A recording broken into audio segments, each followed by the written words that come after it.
Assalamualaikum warahmatullahi wabarakatuh. Innal hamdalillah nahmaduhu wa nasta'inuhu wa nastaghfiruh wa na'udzu billahi min syururi anfusina wa min sayyiati a'malina. May yahdihillahu fala mudilla lahu wa may yudlil fala hadiyalah. Asyhadu an la ilaha illallah wahdahu la syarika lahu wa asyhadu anna Muhammadan abduhu wa rasuluhu la nabiyya ba'dah. Allahumma sholli ala Muhammad wa ala alihi wa sahbihi wa mawalah. Rabbi shrah li sadri wa yassir li amri wa hlul 'uqdatam min lisani yafqahu qawli. Wa qala ta'ala fil Qur'anil Karim, a'udzu billahi minasyaitonir rajim. Ya ayyuhalladzina amanu la ta'kulur riba adha'afan mudha'afah wattaqullaha la'allakum tuflihun.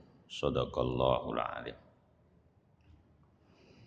Saudara-saudaraku yang dirahmati Allah, alhamdulillah pagi hari ini kita diperjumpakan di kajian Ahad pagi di Masjid Juwada.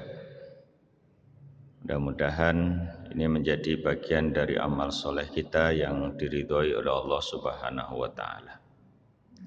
Salawat beriring salam semoga selalu tercurah limpahkan pada baginda Nabi Muhammad Sallallahu alaihi wasallam yang selalu kita nantikan syafaatnya besok di yaumil akhir, dan mudah-mudahan kita bisa istiqomah di dalam menjalankan apa yang diajarkan oleh Rasulullah Sallallahu alaihi wasallam. Saudara sekalian, topik kita tentang masalah riba yang khusus di ayat 130 surat Ali Imran. Tadi saya bacakan ayatnya tadi ya. Ya ayyuhalladzina amanu la ta'kulur riba adha'afan mudha'afah wattaqu narallati uiddat lil kafirin wa atiullaha wa rasulah la'allakum turhamun. Wahai orang-orang yang beriman, jangan kamu memakan riba dengan berlipat ganda, dan bertakwalah kepada Allah agar kamu beruntung. Kemudian yang ayat 131 artinya, dan peliharalah dirimu dari api neraka yang disediakan bagi orang-orang kafir. Lalu di 132, dan taatlah kepada Allah dan Rasul Muhammad agar kamu diberi rahmat. Nah ini kemudian ayat selanjutnya itu 130 ini biasanya dipakai untuk apa? Halal bihalal ya, karena wasyari'u ila maghfiratim min rabbikum wa jannat arduas samawati wal ardu iddatil muttaqin. Nah, saudara sekalian, ini ayat riba yang sebetulnya riba itu terjadi ada 4 tahapan gitu ya. Nah, yang berkaitan dengan surat Al-Baqarah surat Ali Imran ayat 130 itu urutan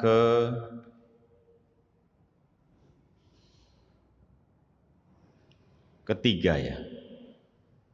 Jadi ada 4 tahapan, itu larangan yang ketiga. Nah, nanti kita kaji gitu ya. Nah, sebelumnya apa sebab atau asbabun nuzul ayat ini diturunkan oleh Allah?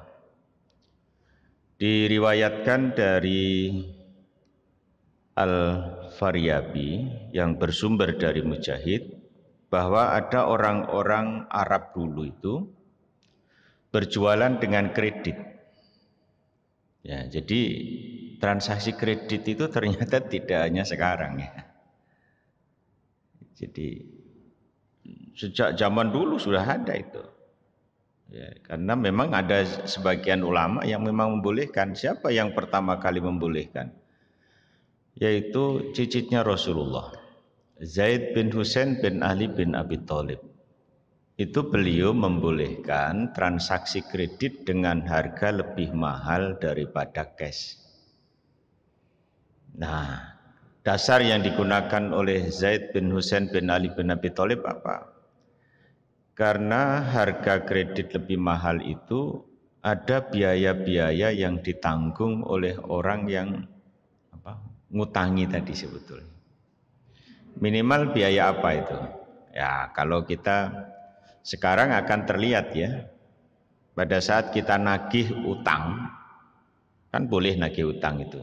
Orang nagih utang itu malah bagus, karena menyelamatkan saudaranya yang berhutang.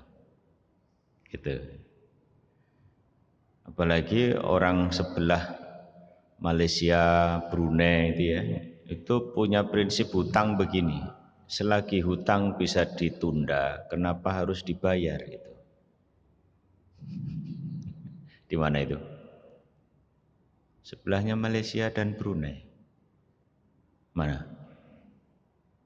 Indonesia.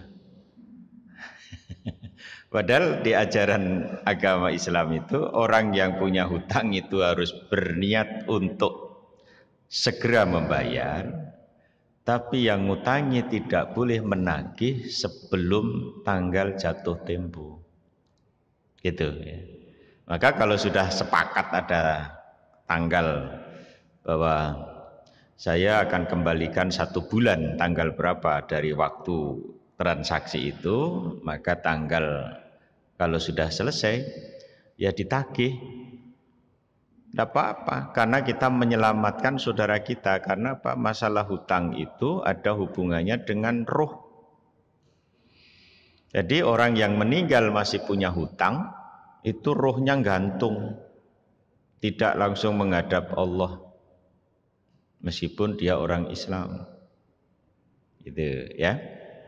Jadi, nah di waktu itu transaksi kredit apabila telah tiba waktu pembayaran tetapi tidak membayar, maka bertambahlah bunganya. Dan bertambah pula jangka waktu pembayarannya. Terus jadi semakin lama waktu dia tidak membayar, berarti semakin besar bunga yang diterapkan. Seperti itu. Maka kemudian turunlah ayat 130 ini sebagai larangan dari perbuatan yang dilakukan oleh orang-orang Arab waktu itu gitu ya. Ya mungkin kalau mungkin di Indonesia juga ada ya istilahnya itu apa itu? Yang dipraktekkan oleh petani bunga ya. Tahu petani bunga? Rentenir. Rentenir itu petani bunga, dia ngasih duit terus petik bunganya. Bukan bunga seperti ini ya. Nah gitu. Nah. Jadi diriwayatkan oleh Al-Faryabi tadi bersumber dari Atha bahwa di zaman jahiliyah ada juga Sakif berhutang kepada Sakif berkata, kami bayar bunganya dan undurkan waktu pembayarannya. Nah, jadi ini apa namanya sebab yang kedua. Jadi ada 2 sebab tadi, tapi perilakunya sama, yaitu orang berhutang kemudian sudah tanggal jatuh tempo, dia tidak bisa membayar, ya, atau dia mengatakan saya tambah deh bunganya, tapi berikan waktu tangguh saya. Nah, seperti itu, ya. Nah, maka turun ini. Nah, kemudian nanti saya akan tunjukkan berapa sih sebetulnya kalau dari sisi bahasa ada'afan mudha'afah itu berapa persen gitu. Kemudian nanti kita analisis, apakah kalau kita berada di bawah persentase itu tadi, kemudian boleh. Nah, nanti kita lihat ya. Jadi, ayat-ayat yang berkaitan dengan masalah riba ini ada, kalau dari sisi tahapan ya. Yang pertama ada di dalam surat Ar-Rum, ayat 39. Wa ma ataitum mirribal liyarbu fi amwalin nas fala yarbu indallah. Jadi di dalam surat Ar-Rum ayat 39 Ini tahapan yang pertama sebetulnya. Tahapan pertama bahwa pinjaman riba itu secara zahirnya menambah harta seseorang dan menolong mereka yang memerlukan sebagai satu perbuatan yang mendekati kepada Allah. Ya, dia ubah persepsi itu, tapi Allah dengan tegas mengatakan bahwa dan satu riba tambahan yang kamu berikan agar dia bertambah pada harta manusia, maka riba itu tidak menambah pada sisi Allah. Ya, wa ma ataitum mirriba liyarbu fi amwalin nas, jadi menambah harta manusia, fala yarbu indallah, tetapi dia tidak menambah di hadapan Allah gitu. Karena apa? Kalau dari sisi bahasa, riba itu kan tambahan ya. Riba itu tambahan. Jadi kalau misalnya saya hutang kepada si fulan gitu ya, kemudian yang ngutangi itu minta udahlah tambah 0,5% misalnya gitu. Itu kan tambahan ya. Tapi nanti di ayat yang lain bahwa tidak semua tambahan itu riba, karena ada ayat yang nanti agak tahapan yang keempat, ya, Allah menghalalkan jual beli dan mengharamkan riba. Jual beli itu ada tambahan enggak? Ada kan? Misalnya ini saya kulaan ya. Kulaan tahu ya? Beli di distributor misalnya gitu ya. Ini saya beli 10.000. Saya jual 20.000. Boleh enggak? Boleh kalau ada yang mau. Kan salah satu syarat dalam transaksi itu kan illa antakuna tijarotan antara dimingkum, kecuali engkau lakukan perniagaan di antara kamu saling ridho. Oke, kalau nggak boleh misalnya itu 100% ya, ya meskipun nanti satu ketika boleh kita ngaji berapa sih ngambil untung yang dibenarkan menurut Islam itu ya. Ya nanti kapan-kapan deh, tahun depan ya insya Allah. Kan tahun depan sebentar lagi kan. Ya saya pesan ya jangan ikut-ikutan tiup trompet ya. Karena nanti kalau malaikat Israfil meniup trompet bahaya. Ikut-ikutan niup trompet gitu kan. Jangan hidupin percon. Nanti kalau Allah menghidupkan perconnya, sudah Semeru sudah hidup. Merapi hidup, Selamat, apalagi Gunung Agung, terus yang di Banten itu apa tuh? Krakatau, bledos semua, wassalam lah gitu. Ya, gitu. Jadi sampai mana tadi? Hah? Sampai mana tadi? Nanti tahun depan ya, tahun depan kajian masalah ngambil untung. Meskipun sudah pernah saya sampaikan di sini, tapi itu tahun kemarin ya, sebelum COVID. Jadi sudah lupa insya Allah. Nah, ambillah gini, 10.000 saya jual jadi 11.000. Kan ada tambahan dah. Tapi ini boleh. Karena apa? Karena ada transaksi penyeimbang. Apa yang dimaksud transaksi penyeimbang? Saya kasih barang, dia kasih uang. Itu namanya penyeimbang. Tapi kalau orang hutang piutang, saya kasih uang, dia tidak kasih apa-apa ke saya. Nah, kalau dia itu ingin dapat uang dalam rangka untuk memenuhi kebutuhan hidupnya, maka kita pinjami dengan akad yang disebut dengan tabarruk. Tabarruk itu apa? Kebaikan. Siapa orang yang memberikan kemudahan bagi orang lain atau memberi pinjaman kepada orang lain, maka dia pahalanya itu besar. Jadi satu kebaikan yang kita berikan kepada orang lain bukan hutang, itu balasannya kan 10 kali lipat. Man jaa bil hasanati falahu asru amsalihha. Tapi di dalam hadis diceritakan kalau orang memberi pinjaman kepada orang, ngutangi kepada orang lain dalam rangka untuk menyelesaikan permasalahan kehidupan dia, itu pahalanya 18 kali lipat dibanding dengan kita memberi kebaikan biasa gitu. Ya, gitu ya. Oke, itu tahapan yang pertama. Jadi maka zakat tidak menambah di sisi Allah. Wa ma ataitum min zakati yuriduna wajhallah faulaika humul mud'ifun.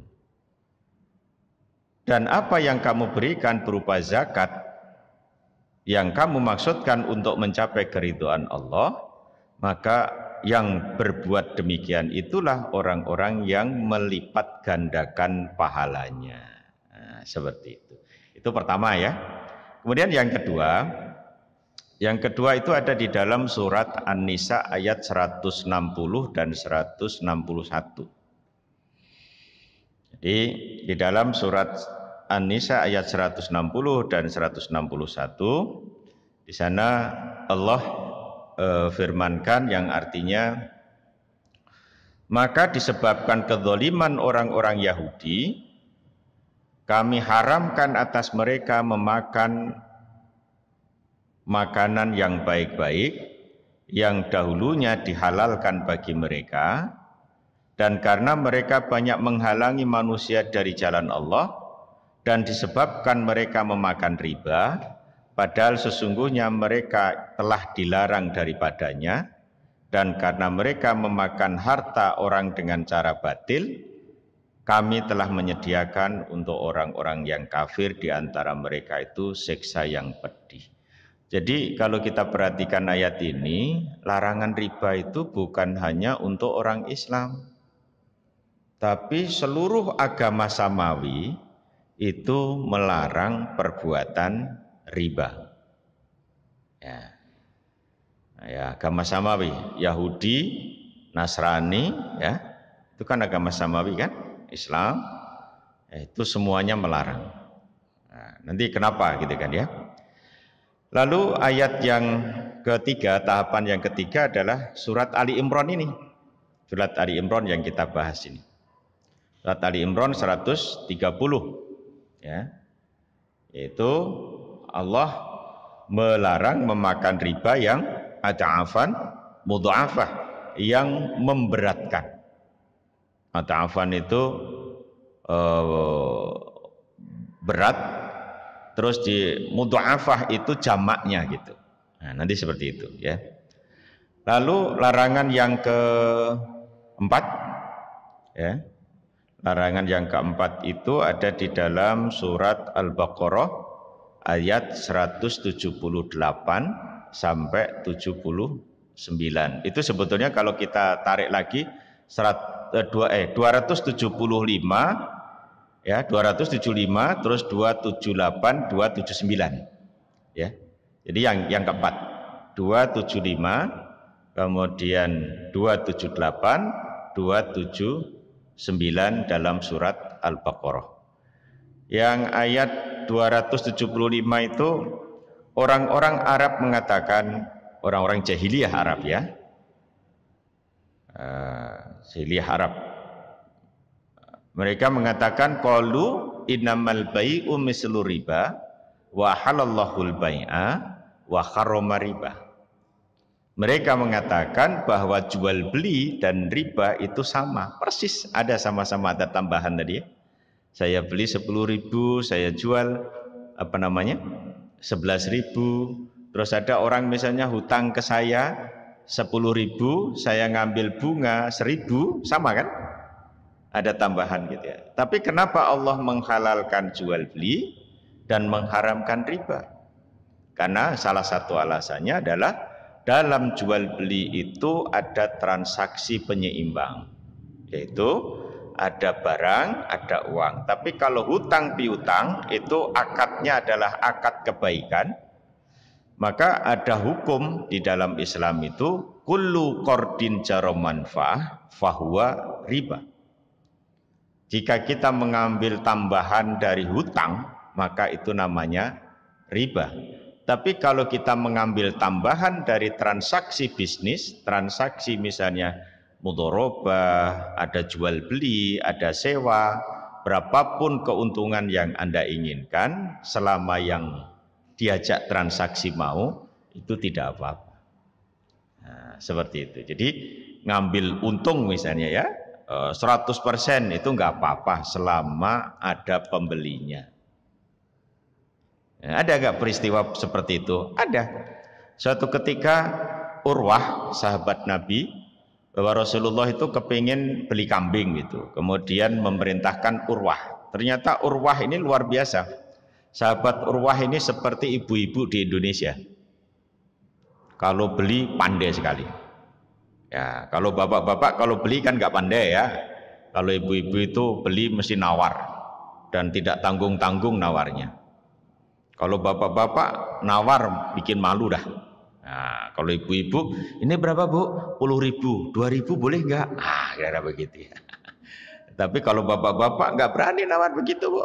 Nah, bu berapa ini? 10.000, udah 11.000 deh. Nah, insya Allah sampai rumah dimarahi istrinya. Nah, kira begitu ya. Jadi Urwah ini dikasih uang sama Rasulullah 1 dinar. Sampai di pasar kambing. Karena keahlian beliau dalam menawar, maka 1 dinar itu dapat 2 ekor kambing. Kemudian 2 ekor kambing itu dibawa pulang. Di dalam perjalanan Urwah ketemu seseorang, ditanya, kambingnya mau dijual? Iya. Kamu beli berapa? Ya, Anda mau beli berapa? Udah, 1 kambing saya beli 1 dirham, 1 dinar gitu. Jadi tadi 1 dinar dapat 2, terus satunya dibeli 1 dinar. Berapa persen itu? 100%. Di menghadap Rasulullah, ya Rasulullah ini kambing dan keuntungan buat engkau. Apa kata Rasulullah? Semoga kambing dan keuntungan ini membawa barokah. Kalau beliau misalnya tidak membolehkan kan mengatakan apa? Jangan lakukan itu. Seperti ada sahabat yang menukar kurma. Jadi ada kurma, dia punya kurma 2 karung jelek. Kemudian ditukar dengan 1 karung kurma yang bagus. Menghadap Rasulullah sampaikan jangan lakukan seperti itu. Karena itu riba fadl. Apa itu riba fadl? Riba fadl itu penukaran 2 barang ribawi. 2 barang ribawi itu bisa digolongkan barang-barang yang menjadi kebutuhan pokok hidup. Itu ada 6. Emas, perak, gandum, kurma, garam, syair. Jadi apa? Emas, perak, gandum, kurma, garam, syair.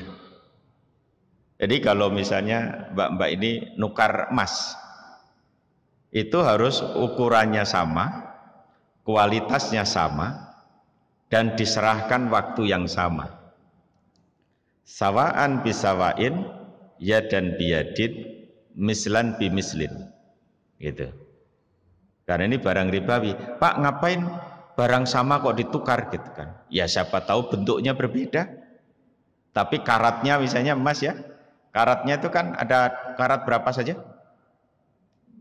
24 karat, 22, 18. Ada emas karatan? Enggak ada ya. Mas nggak mungkin karatan ini. Saya gitu kan. Ya kalau 24 dengan 24 nggak boleh 24 dengan 22. Nanti jadi riba fadl. Kalau kepingin yang 22 karat maka yang 24 karat dijual kemudian digunakan untuk membeli yang 22. Atau kalau kepingin 24 dipunyanya dia 22 maka yang 22 itu dijual dapat uang berapa digunakan untuk membeli yang 24 karat, tapi mesti nanti jumlahnya akan berkurang karena kalau 24 karat mesti lebih mahal daripada yang 22 karat kan begitu kan. Nah ini barang ribawi. Termasuk tadi apa? Garam, hati-hati nanti kalau mbak-mbak ini sudah jadi ibu rumah tangga, kalau masak enggak usah pinjam garam ya. Mbak, saya pinjem garam berapa? Sepucuk sendok, nggak usah pinjem ya, minta aja. Cuma mintanya jangan terus-terusan loh ya. Nanti kalau sampean setiap masak minta garam kepada tetangga, lama-kelamaan tetangga sampean mendatangkan penjual garam taruh depan rumah sampean gitu nih. Ya begitu ya. Nah, jadi 6 barang ribawi. Syair tadi apa? Syair itu ini. Gandum gandum yang tidak bagus ya. Kalau gandum tadi kan gandum yang bagus itu gandum, tapi kalau syair itu seperti ini kayak sereal itu loh. Jadi kayak sereal itu namanya syair ya. Syair sebenarnya. Oke. Tadi ya. Kemudian di ayat yang ke-278 itu Allah firmankan ya ayyuhalladzina amanu taqullaha wa dharu ma baqiya minar riba in kuntum mu'minin fa illam taf'alu fa'dzanu bi kharbim minallahi wa rasulih wa in tubtum falakum ra'usun amwalikum la tadlimuna wa la tuzlamun. Ini larangan terakhir ini, yaitu hai orang-orang yang beriman, bertakwalah kepada Allah dan tinggalkan sisa-sisa riba yang belum dipungut. Maksudnya apa? Kalau misalnya ya, ini ada di antara jamaah ini melakukan riba, kemudian setelah mendengar pengajian ini terus dia berhenti, maka tidak usah ngambil bunganya. Ya, tidak usah mengambil bunganya. Karena jika kamu orang-orang beriman, maka jika kamu tidak mengerjakan atau meninggalkan sisa riba, maka ketahuilah Allah dan Rasul-Nya akan memerangimu. Nah, kalau Allah dan Rasul-Nya itu sudah ada pernyataan memerangimu, bukan berarti Allah ngunus pedang kamu atau bawa senjata, tidak. Ada satu kejadian yang bisa jadi nanti kita alami. Ya, misalnya apa? Kalau dalam konteks makro, pernah nggak merasakan krisis ekonomi di kita? Tahun berapa? 98, ya kan? Kalau sekarang kan krisis ekonomi bukan karena transaksi ekonomi, tapi karena Mbak Corona kan? Ya, mudah-mudahan ini dia sudah pulang kembali ke negerinya gitu ya. Tapi datang lagi Omikron. Ya katanya ini yang bingung ini teman-teman kita yang mau berangkat umroh. Berita terakhir katanya umrohnya mau ditunda sampai tahun 2023 ya. Kalau begitu jenengan sering-sering aja sholat subuh, kemudian zikir, baca Quran sampai waktu syuruk ya. Kemudian sholat sunnah 2 rakaat, sholat sunnah syuruk. Jadi setelah matahari terbit tambah kira-kira 10 menit sampai 15 menit sholat 2 rakaat. Itu pahalanya sama dengan orang pergi umroh. Tapi kalau habis sholat itu sampai nggak usah cerita ya, aku wis umroh. Wah, jangan ya. Itu pahalanya sama gitu ya. Seperti pernah kan jenengan dengar siapa yang membaca surat Al-Ikhlas 3 kali maka sama dengan dia itu khatam Quran. Itu bukan berarti sampai maca qul huwallahu ahad Allahu samad lam yalid walam yulad walam yakul lahu kufuwan ahad. Bismillahirrahmanirrahim qul huwallahu ahad Allahu samad lam yalid walam yulad walam yakul lahu kufuwan ahad. Bismillahirrahmanirrahim qul huwallahu ahad Allahu samad lam yalid walam yulad walam yakul lahu kufuwan ahad. Aku wis khatam. Pahalanya yang sama khatamnya ya. Tapi bukan berarti Anda khatam dari Al-Fatihah sampai Anas ya, gitu. Oke ya, jadi itu tahapan-tahapan. Jadi dan jika kamu bertobat dari pengambilan riba, maka bagimu pokok hartamu. Jadi yang pokok saja yang diambil, jangan minta tambahan. Loh Pak, kan ada inflasi, udah habiskan aja inflasi itu. Nah, inflasi itu penyebabnya apa tuh sebetulnya? Kan persoalan harga naik kan? Apa yang menyebabkan harga naik? Ya karena permintaan terlalu tinggi bisa, atau karena jumlah barang yang ada di pasaran berkurang. Akhirnya pedagang mengambil aksi, ngambil untung dengan cara menaikkan harga. Yang kedua juga untuk mengurangi permintaan kan gitu. Itu kalau bahasa ekonominya kan begitu ya.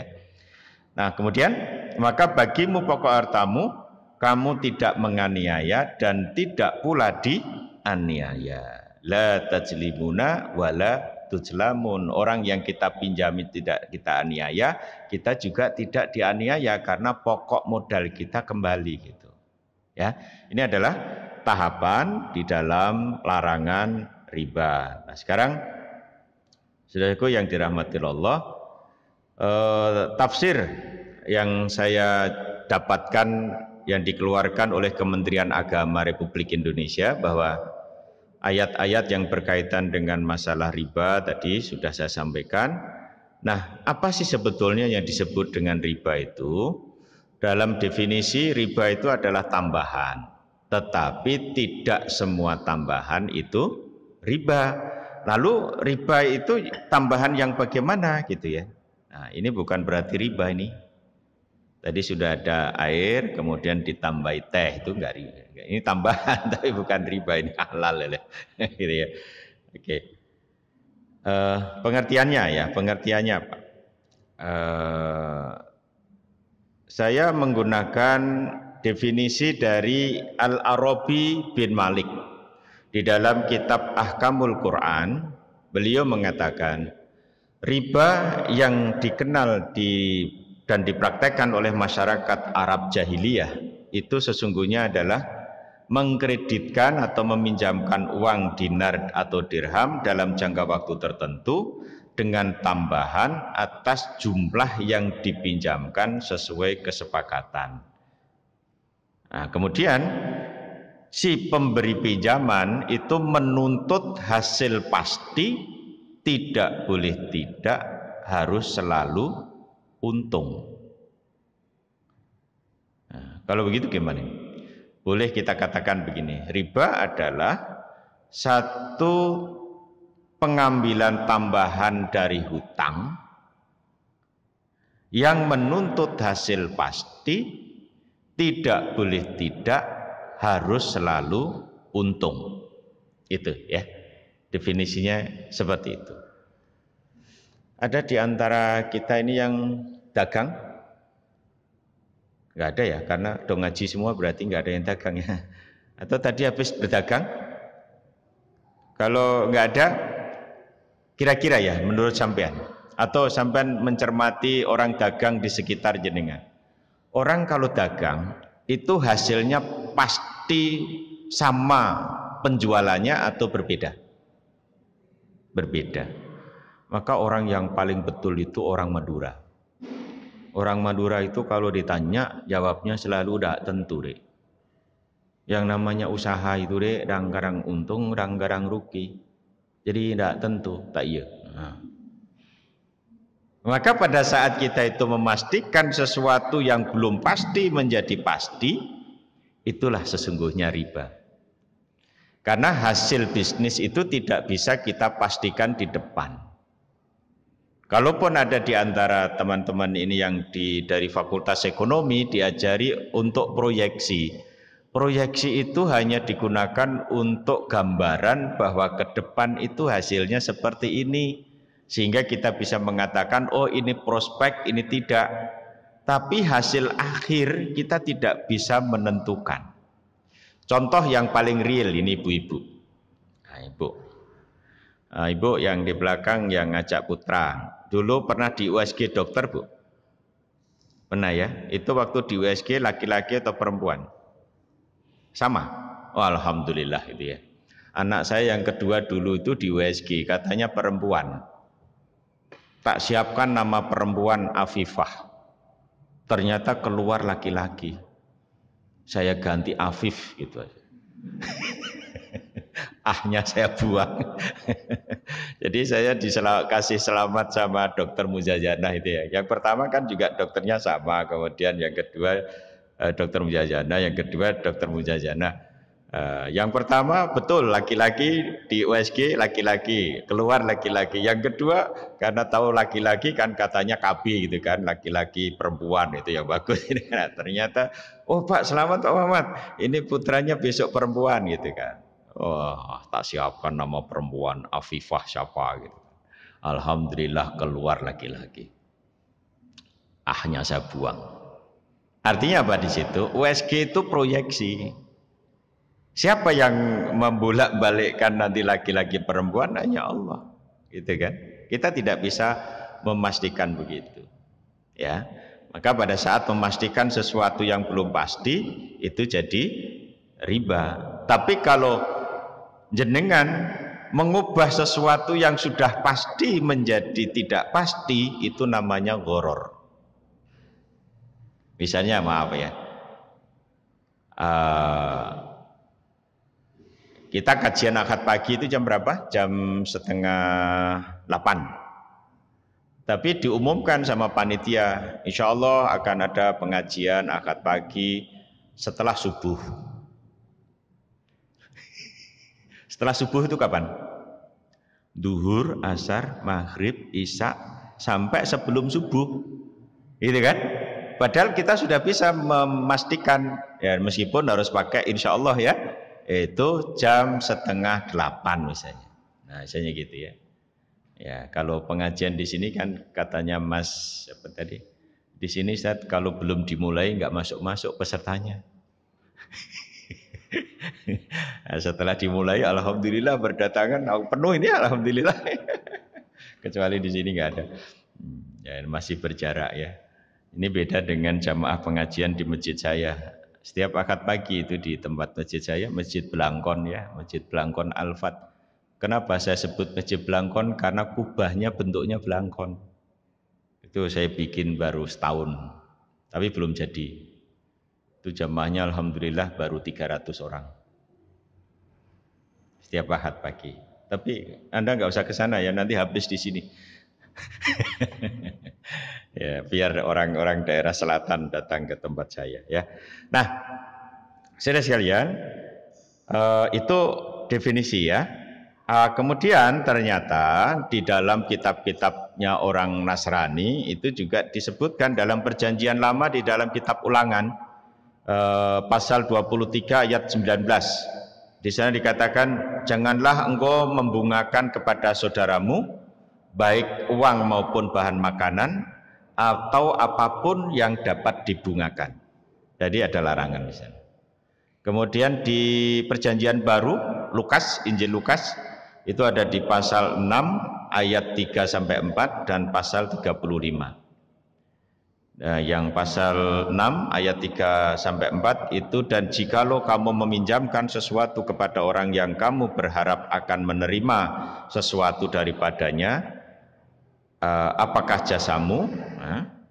Maka tetapi berbuat baiklah kepada mereka dan pinjamkan dengan tidak mengharap balasan, maka upahmu akan besar. Jadi artinya pahalanya itu, kalau di bahasa kita pahalanya akan lebih besar begitu. Jadi saya coba cari di kitabnya orang-orang Hindu, Buddha juga sama, ada larangan riba ya.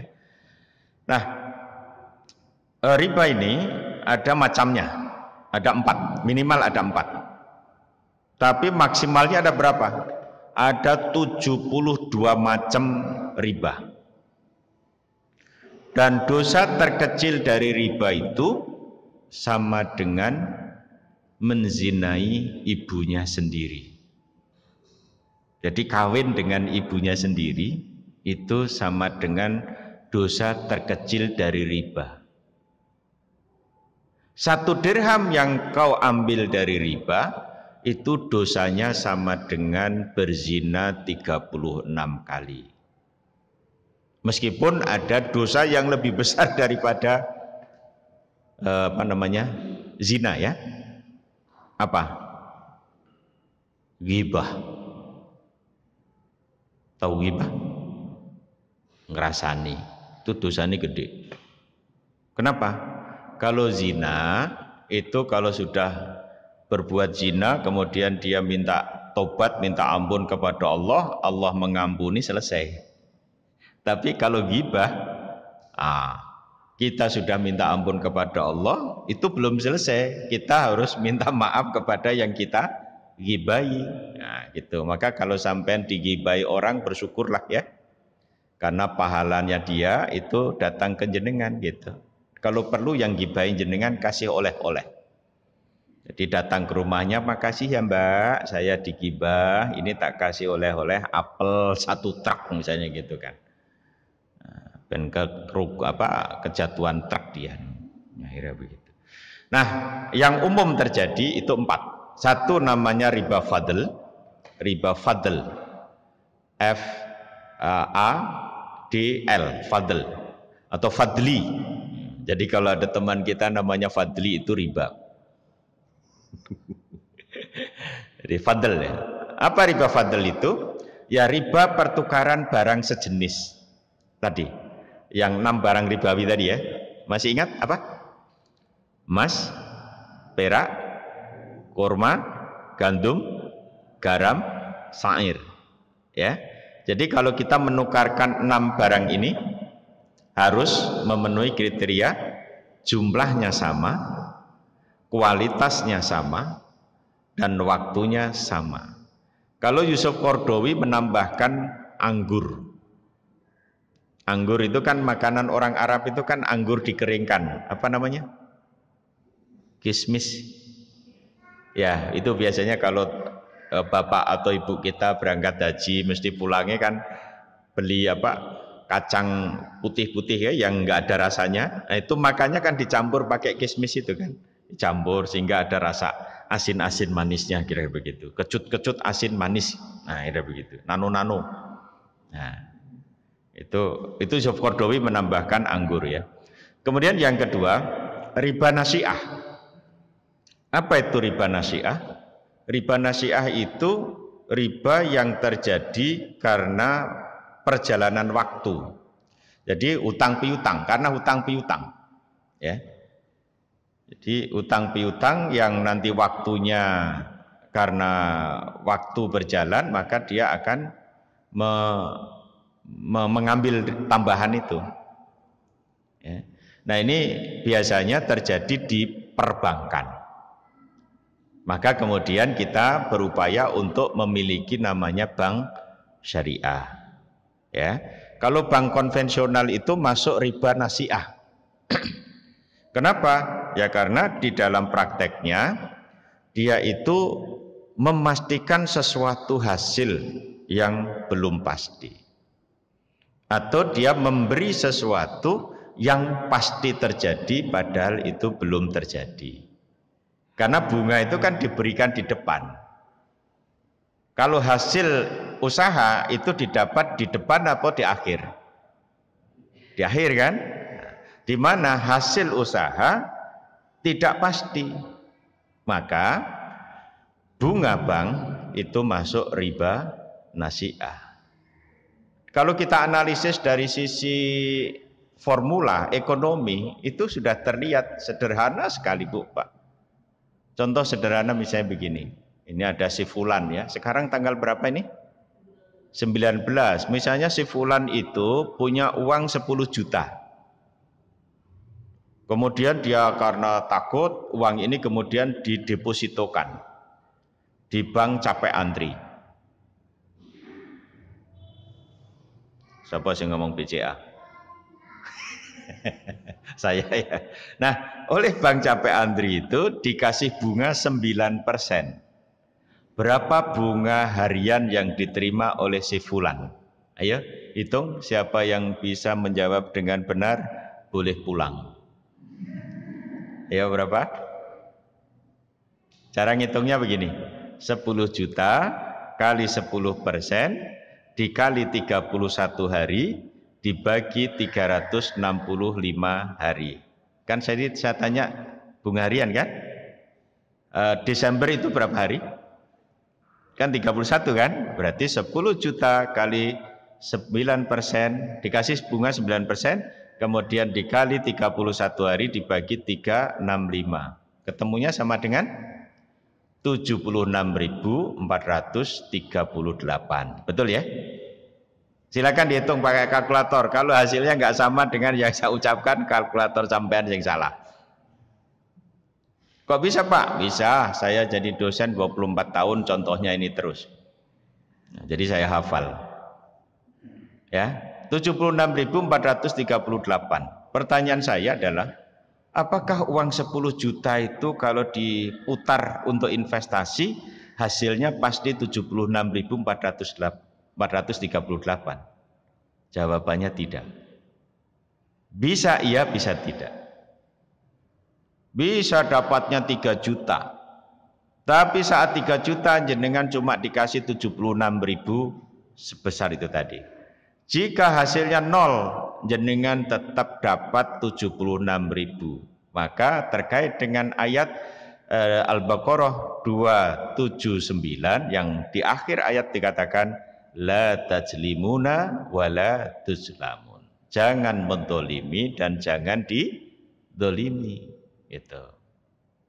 Nah, ini nasiah. Ya. Kemudian yang ketiga adalah namanya riba qard. Qard.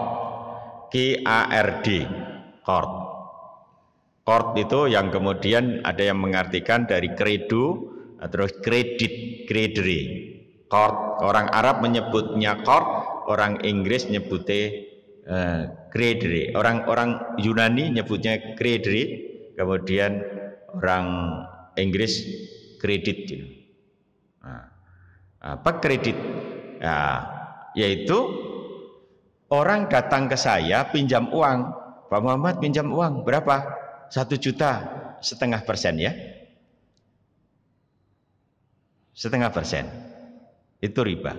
Dah. Berapa hari Mas? 1 bulan. 1 bulan dia datang lagi ke saya. Pak, maaf belum bisa mengembalikan uang. Oh enggak apa-apa. Mau ditambah berapa lama? 6 bulan boleh Pak? Boleh. 20% ya. Jadi semakin lama waktu bertambah, semakin besar tambahannya, maka itulah yang disebut dengan riba jahiliyah. Nah, seperti itu. Jadi 4 ini yang berkaitan dengan masalah kegiatan ekonomi. Jadi ada riba fadl, ada riba nasiah, ada riba qard, dan yang terakhir tadi riba jahiliyah, karena orang-orang jahiliyah melakukan seperti itu ya, yang kemudian turun yang bertambah seiring dengan waktu tadi itu kemudian disamakan dengan ad'afan mudha'afah. Jadi memberatkan ya, memberatkan tadi. Nah, ukuran memberatkan ini sebetulnya berapa sih? Nah, ada penjelasan dari seorang ulama itu ya, ulama ekonomi kontemporer syariah ya, ekonomi syariah. Lipat ganda itu begini.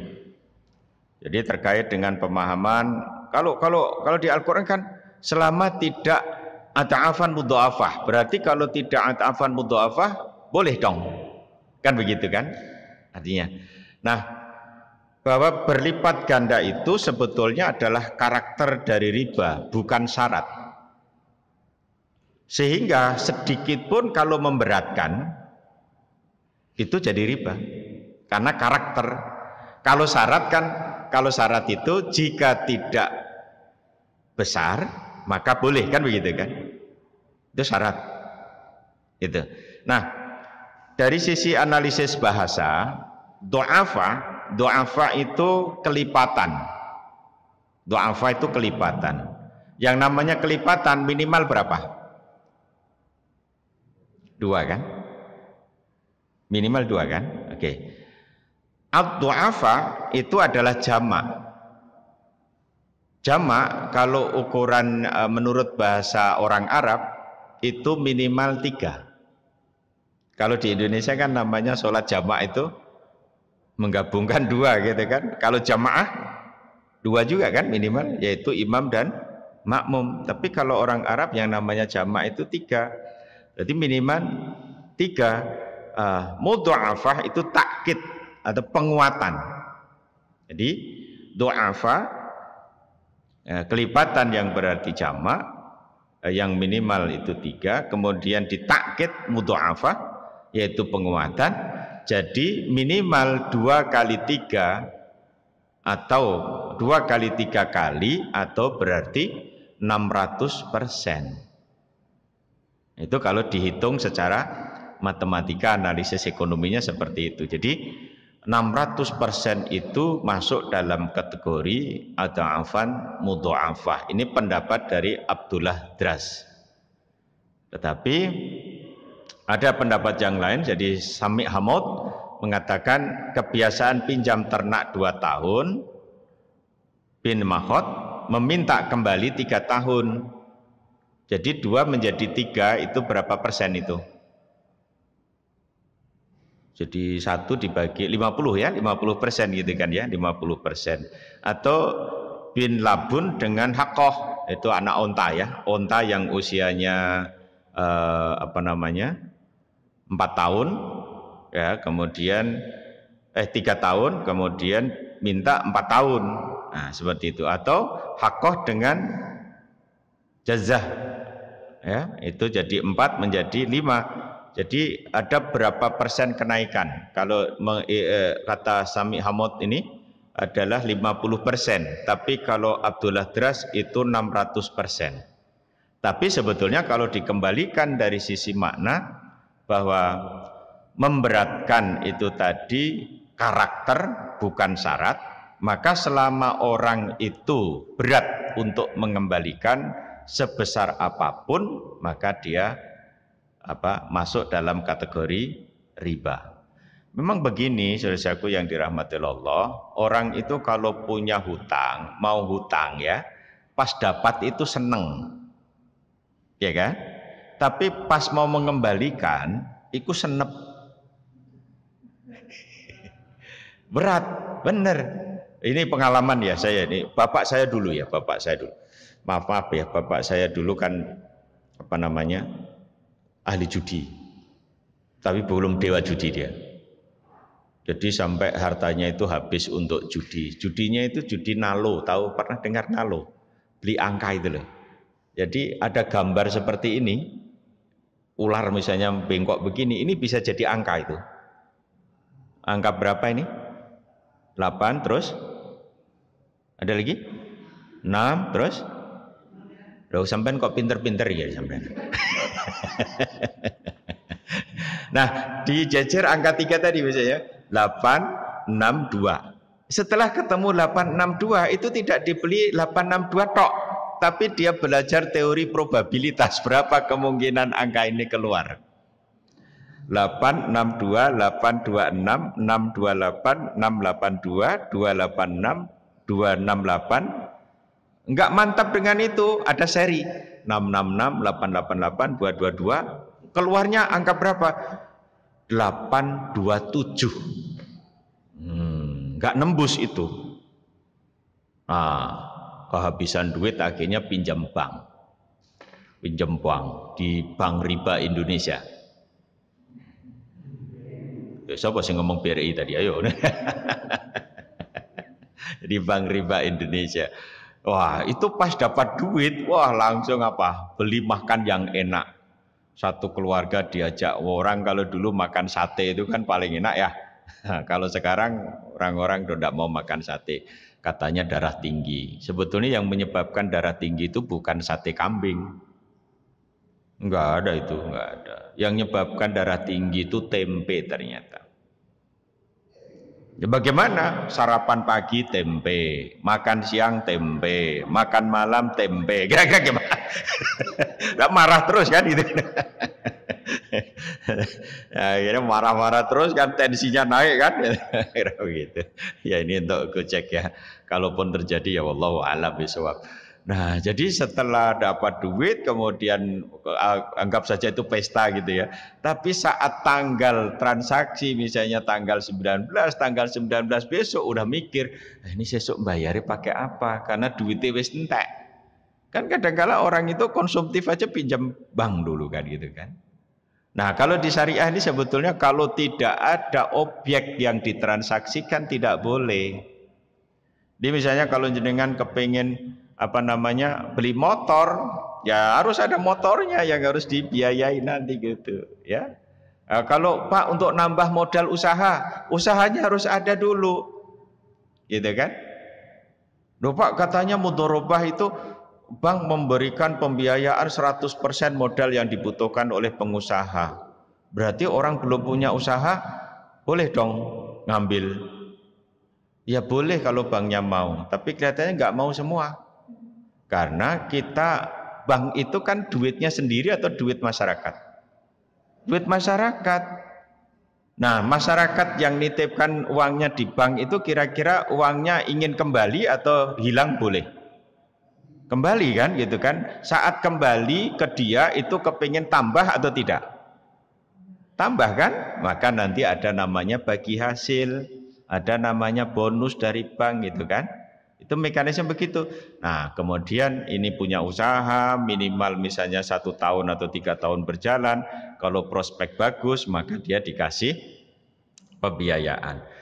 Nah, kok definisinya fikih begitu? Ya, kalau definisi fikih itu tidak sedetil yang kejadian, tapi kalau diruntut Sayyidah Khadijah saat memberikan modal kepada Muhammad bin Abdullah saat berdagang, itu ternyata beliau juga mengamati perjalanan dagang Muhammad bin Abdullah ini. Ya, Nabi Sallallahu Alaihi Wasallam itu loh, yang sebelum jadi Nabi kan namanya Muhammad bin Abdullah kan. Kalau setelah jadi Nabi, ya meskipun yang namanya Nabi itu dari kecil sampai perilakunya mesti bagus, wong terbukti beliau disebut sebagai Al-Amin kan gitu kan, dipercaya. Nah itu ternyata Sayyidah Khadijah itu kan punya sahabat yang diminta untuk mengawal bagaimana Muhammad bin Abdullah ini dagang. Namanya siapa? Maisarah. Laki-laki loh itu ya, Maisarah itu. Bukan perempuan. Kalau di Indonesia kan Maisarah itu mesti perempuan ya. Itu laki-laki disuruh buntuti saat Muhammad bin Abdullah dagang itu seperti apa. Oh ternyata tidak pernah rugi gitu ya. Jujur luar biasa.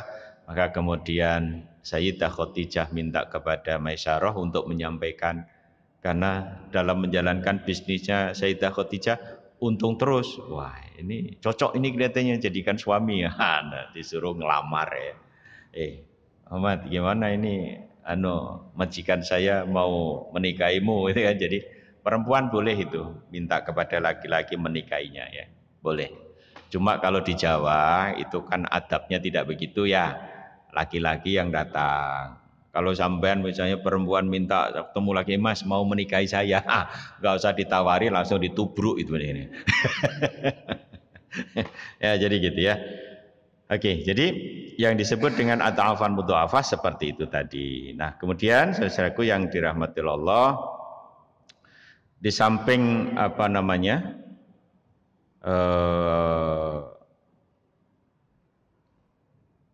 tadi definisi sudah ya, kemudian sejarah tahapan larangannya sudah, kemudian kalau dalil-dalilnya misalnya kalau dalam hadis juga ada ya, dalam hadis jelas tadi yang saya katakan bahwa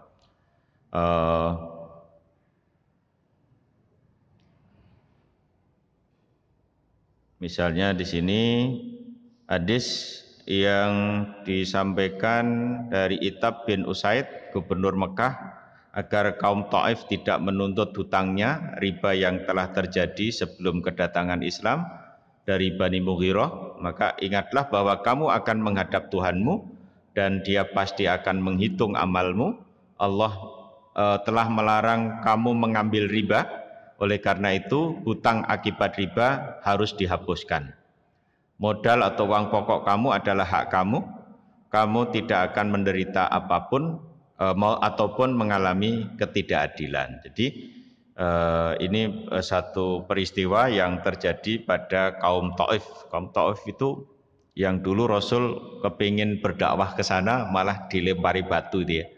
Tapi kalau sekarang Taif itu seperti puncak ya, puncaknya di Indonesia. Atau kalau di Jogja ya kayak di Merapi, karena tempatnya dingin, banyak buah-buahan di sana. Itu pensuplai buah-buahan yang ada di Mekah ya.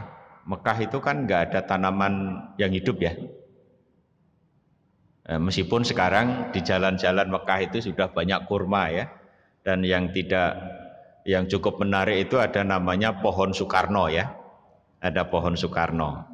Kenapa kok pohon Soekarno? Karena ini pohon ini dulu waktu Presiden Soekarno ke Mekah ketemu raja siapa gitu saya lupa, dia melihat Arafah itu kan gersang itu.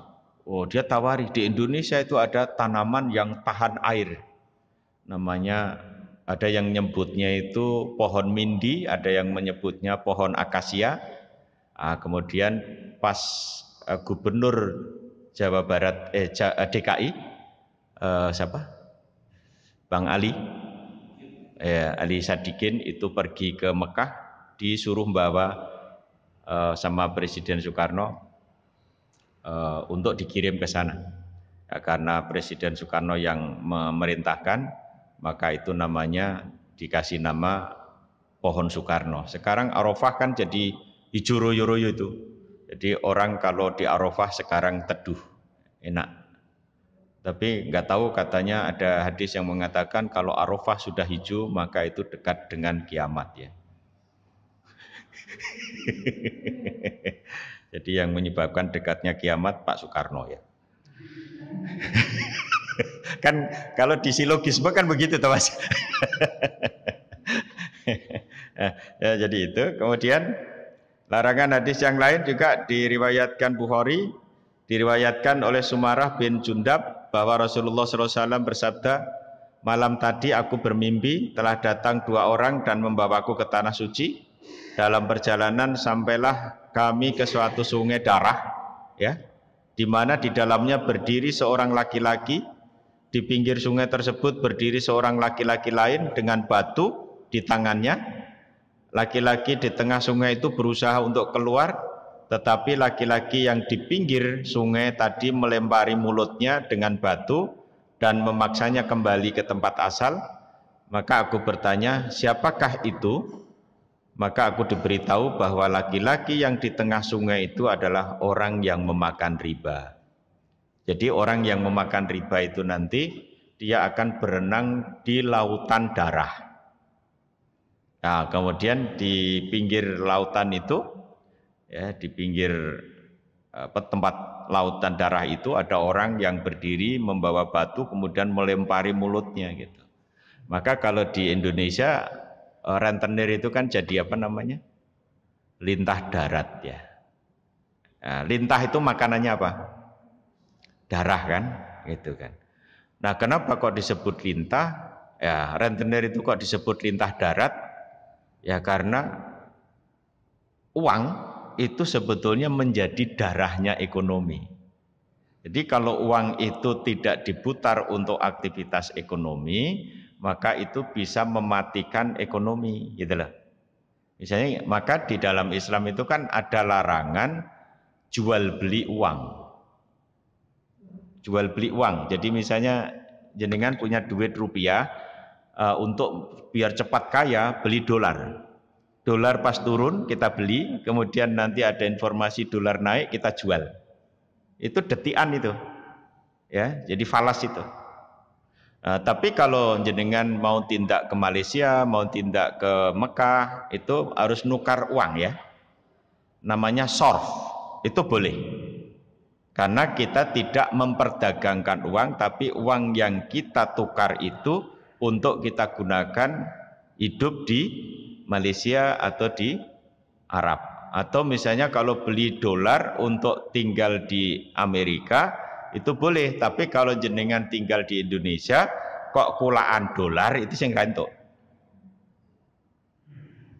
Karena itu masuk dalam kategori apa? Ya jual beli uang.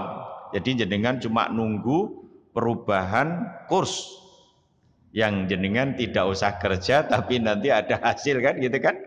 Loh Pak, katanya kita diajari menggunakan prinsip ekonomi Pak. Apa prinsip ekonomi? Itu pelajaran yang salah jariah itu namanya. Guru SD kita dulu mungkin ngajari, guru SMA kita ngajari pengorbanan sekecil-kecilnya untuk dapat hasil sebesar-besarnya. Itu tidak ada yang begitu. Enggak ada itu. Yang ada adalah pengorbanan minimum untuk dapat hasil tertentu dan pengorbanan tertentu untuk dapat hasil optimum. Jadi kalau pengorbanan sekecil-kecilnya untuk dapat hasil sebesar-besarnya, itu iklan Rinso, ya kan? Mencuci apa 1 sendok, bukan iklan saya, tapi itu iklannya dia begitu kan? Nah gitu ya. Oke. Nah kemudian tadi saya sudah sampaikan, apakah bunga? Satu contoh tadi bunga ya. Kalau rumusnya tadi sudah saya sampaikan dan hasilnya seperti itu, sehingga kita bisa mengatakan bahwa bunga uang apapun yang dilakukan oleh lembaga keuangan konvensional yang menggunakan bunga itu masuk dalam kategori riba. Nah, untuk menyelesaikan bagaimana, Pak? Ya, untuk menyelesaikan alhamdulillah ulama kita sudah berkreasi namanya syariah. Meskipun ya saya akui bahwa bank syariah kita mungkin belum bisa 100% syariah. Ya, kenapa? Kok belum bisa? Ya dia mau 100% syariah yang diajak 100% belum bisa. Kan nggak mungkin terjadi kan? Itu artinya bertepuk sebelah jidat gitu kan. Bertepuk sebelah tangan, yang satu paham, yang satu nggak paham, kira-kira gimana itu? Kalau diajak seperti yang paham ini, oh mas biasanya nggak ngono kuwe mas. Maka kemudian kita agak kendor sedikit mengikuti dia dengan harapan nanti dia masuk ke kita, lama-kelamaan nanti dibina yang baik. Kalau nggak bisa ya dibinasakan gitu. Saya selalu menganalogikan begini, Mas, Mbak, Bu, Pak. Seperti kita dulu belajar Islam. Dulu jenengan sekarang berislam itu kira-kira proses belajarnya lama atau cepat? Apalagi kalau jenengan lahir Cenger terus waktu SD sudah kenal Islam, insya Allah lebih mudah ya. Kalau saya kasusnya 20 tahun baru kenal Islam. Ya dulu di sebelah sana. Perapatan. Nah, belajar sholat, saya membaca dulu, boleh nggak sholat sambil membaca? Usia 20 tahun saya belajar sholat, Allahu Akbar baca begini. Yang saya baca itu buku tuntunan sholat lengkap, tulisan DRS Muhrifai. Ono gambare, sambule gambare wong sholat ya. Allahu Akbar, baca Fatihah, terus buka baca Al-Ikhlas, terus rukuk masih bisa baca, pas sujud nggak bisa baca, ketutupan. Ya kan? Terus belajar alhamdulillah. Bacaan rukuk itu ya alhamdulillah pendek, sujud juga pendek ya gitu kan. Coba kalau bacaan sujud itu seperti Al-Fatihah, kapan rambungnya? Dan kapan hafalnya? Nah, terus belajar Islam alhamdulillah. Sebelum Covid saya sering jadi imam sholat di Masjid Nabawi dan Masjid Haram. Kok bisa, Pak? Saya membawa jamaah umroh, saya pembimbingnya, maka kalau sholat saya jadi imam. Kan saya ngomongnya tadi apa? Menjadi imam sholat di Masjid Nabawi dan Masjid Haram, kan gitu kan?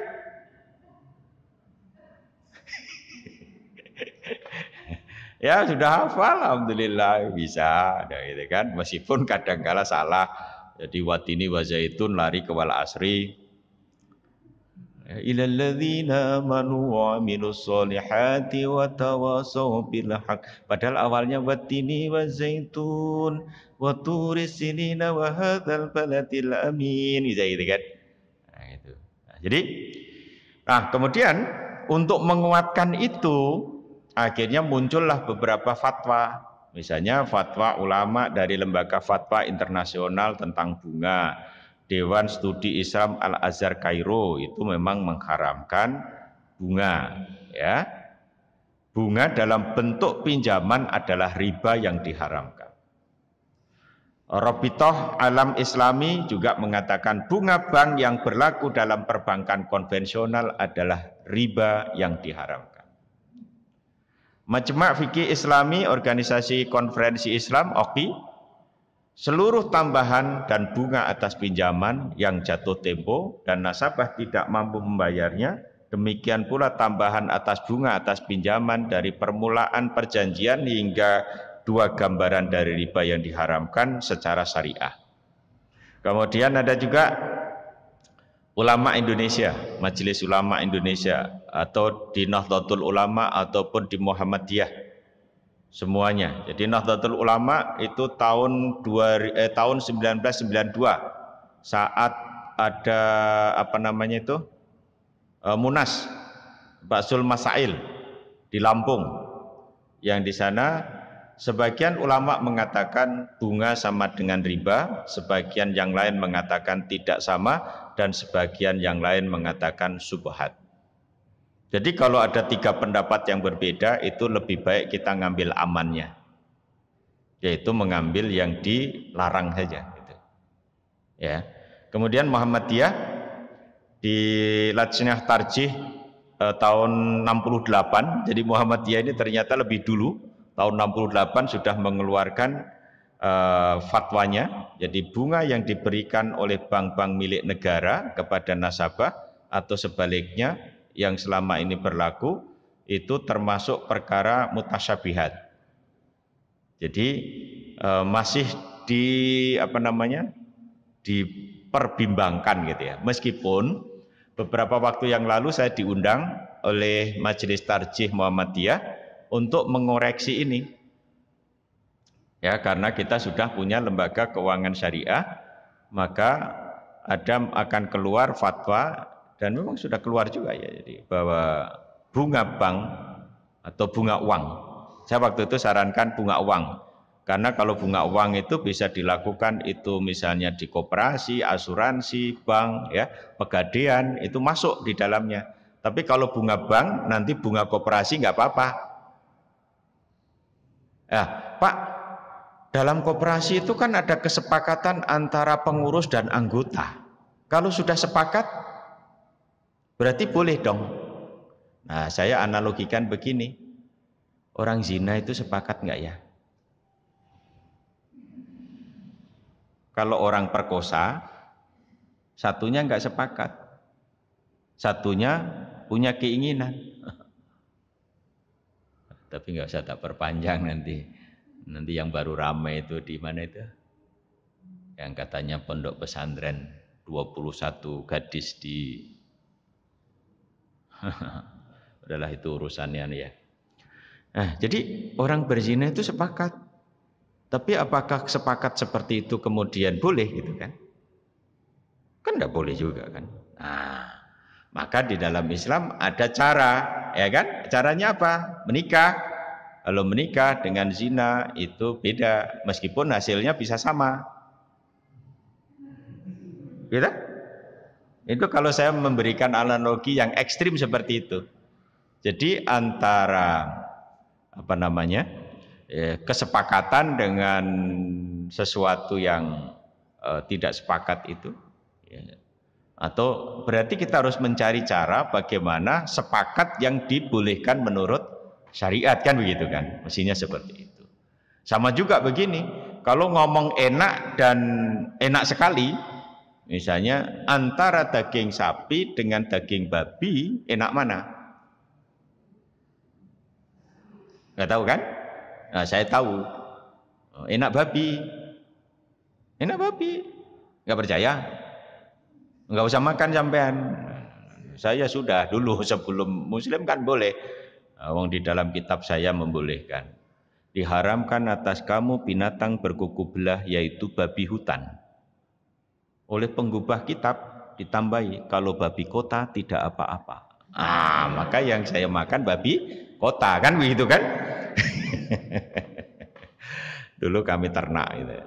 Dari sisi ekonomi returnnya tinggi karena satu induk babi bisa beranak 12. Jadi IRR itu kalau sampean yang belajar ekonomi ya, internal rate of return-nya itu 1 jadi 12 jadi berapa persen itu kan? Gitu kan.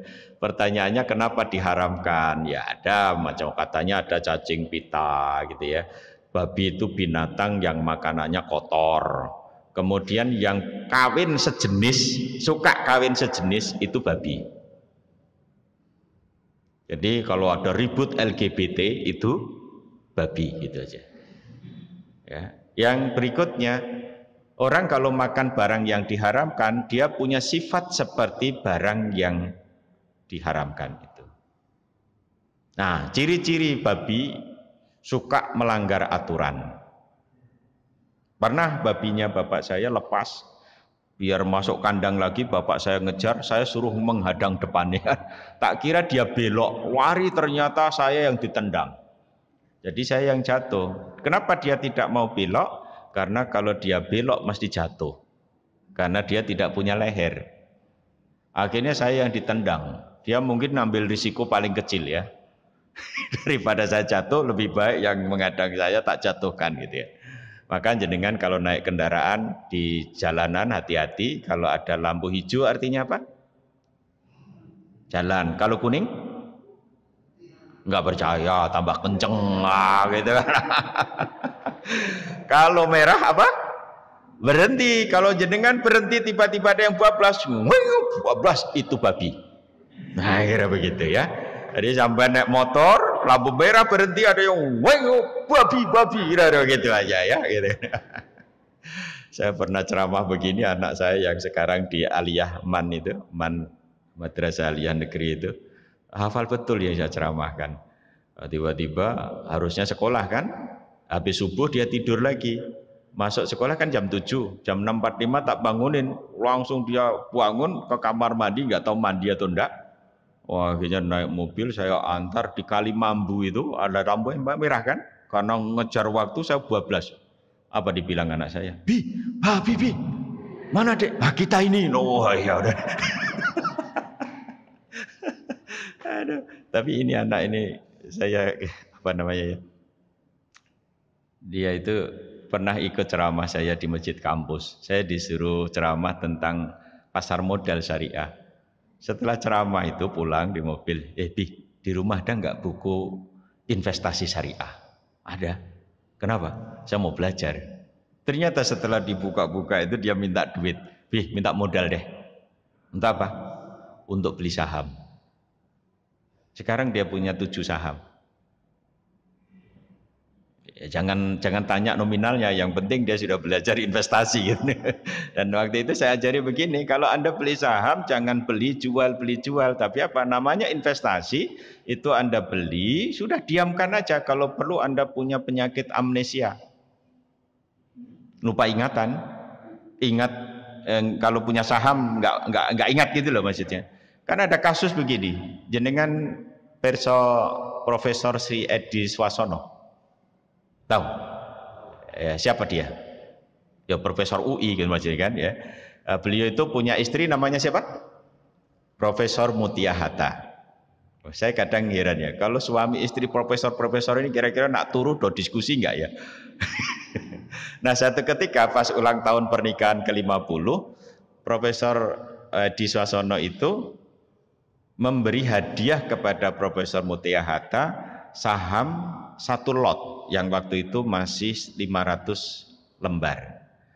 Dibeli dengan harga 18.500.000. Sahamnya saya sebut perusahaannya ya, saham Unilever. Itu yang masuk dalam LQ45 yang bagus itu. Dia beli tahun 93, beliau lupa sampai tahun 2012, berarti berapa tahun? 9 tahun. Didiamkan, ternyata dividen dan akumulasi dananya beliau itu menjadi 1,5 miliar. Dari 18.500.000 menjadi 1,5 miliar. Jadi orang kalau investasinya seperti itu yang benar ya. Tapi kalau dia beli terus jual, ini ada unsur judi. Itu dilarang. Bang Haji Romai Rama juga melarang judi. Nah, itu kan? Nah, seperti itu ya. Jadi gambarannya seperti itu. Kemudian Majelis Ulama di tahun 91 juga seperti NU, Muhammadiyah Ulama, dia mengatakan bunga bank itu sama dengan riba, tidak sama dengan riba. Kemudian yang subhat, maka kemudian mengusung namanya Bank Syariah Indonesia, Bank Syariah di Indonesia. Yang pertama kali muncul adalah Bank Muamalat Indonesia. Ya, kenapa kok dikasih nama Bank Muamalat kok tidak Bank Syariah? Karena waktu itu MUI menghadap Pak Presiden Soeharto, karena Pak Soeharto dulu belum dekat dengan Islam gitu ya. Beliau sampaikan, Kiai Hasan Basri, Ketua MUI, Pak Harto, kami ingin membuat bank Islam. Apa kata Pak Harto? Jangan menggunakan kata Islam, ndak nambahi molo gitu. Maka kemudian dicarilah istilah yang kira-kira netral. Maka kemudian muncul bank muamalat. Ini orang kalau nggak biasa melafatkan muamalat bisa kepleset. Seperti dulu Pak Kwi Kian Gi melafatkan bank muamalat yang disebut apa? Bank mualamat. Saya pernah ngajar di universitas yang pojokan sana itu. Jembatan layang terus turun pojokan. Itu ada S2 yang belajar pendeta-pendeta, ada mata kuliah agama, ekonomi, dan bisnis. Saya disuruh nyampaikan materi tentang bisnis Islam. Tapi disurati, dimohon Bapak memberikan materi bank mu'alaf. Wah ini saya tebak ini mesti keliru ketik ini. Esok harinya saya ditelepon, mohon maaf Pak, kemarin surat kami salah tulis gitu kan. Maksud kami Bapak menyampaikan materi bank muamalat gitu ya. Oh enggak apa-apa Bu, yang betul memang bank mualaf. Kenapa Pak? Kan dari konvensional pindah syariah itu namanya mualaf sebenarnya gitu kan. Kira begitu ya. Nah, jadi kemudian kita sampai jam berapa? 12 ya? Ya boleh ya. Nah, kemudian terlepas dari itu semua, memang yang namanya seperti ini ya, itu pasti ada pro dan kontra ya.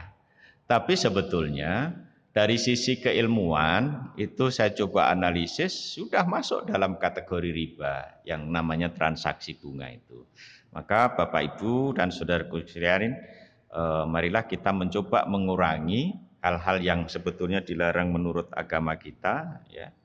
Sudah jelas. Nah, persoalan misalnya ada fasilitas lembaga keuangan yang belum 100% syariah, ya biarkan aja itu urusan mereka yang mengelola, tapi jenengan niatnya itu saya akan berekonomi secara syariah gitu.